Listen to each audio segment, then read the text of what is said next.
ఏం రంగయ్య అంతా కులాసానా? మాదేముంది బాబు, ఏదో చిన్నపాటి బతుకులు. అవును, మీరేంటి బాబు ఇలా వచ్చారు? మళ్ళీ ఎలక్షన్ కూడా వస్తారండి బాబయ్య? అవును రంగయ్య, ఈసారి కూడా ఓటు మాకే వెయ్యాలి. ఇదిగో ఈ 1000 ఉంచుకో. ఈ 1000 రూపాయలు నేనే చేసుకుంటాను బాబు. నాకా వయసు అయిపోయింది, ఈ బొరబది మొయలేపోతాను బాబయ్య.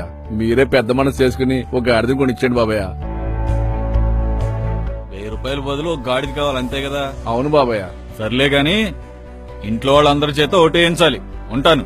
అలాగే బాబయ్య. ఏటో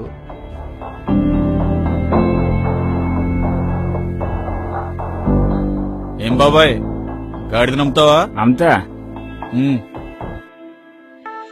అదే రాదే 10,000.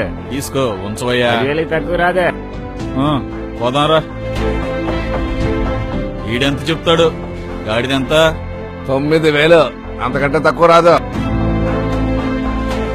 1000 రూపాయల బదులు ఒక గాడిది కావాలి అంతే కదా? అవును బాబయ్య. ఏంట్రా బాబు ఈ రేట్లు?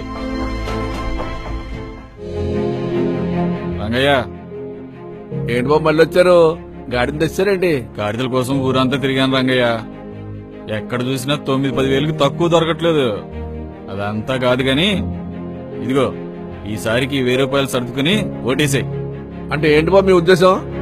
మీరు 1000 రూపాయలు గాడిదని కొనలేపారు గాని నా భవిష్యత్తుని, ఇంకా నా పిల్లల భవిష్యత్తుని 5 సంవత్సరాలు కొనేద్దాం అనుకున్నారా బాబు మీరు?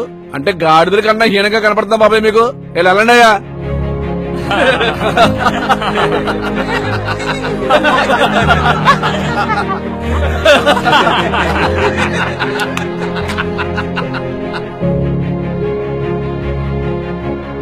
ఒక్కసారి ఆలోచించండి మిత్రులారా.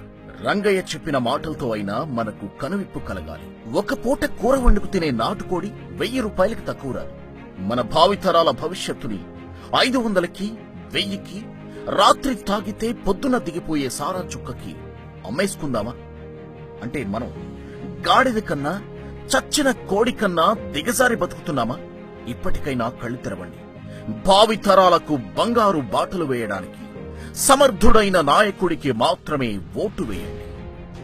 నోటు మాటున ఓటేయకు, ప్రజాస్వామ్యాన్ని కాటేయకు.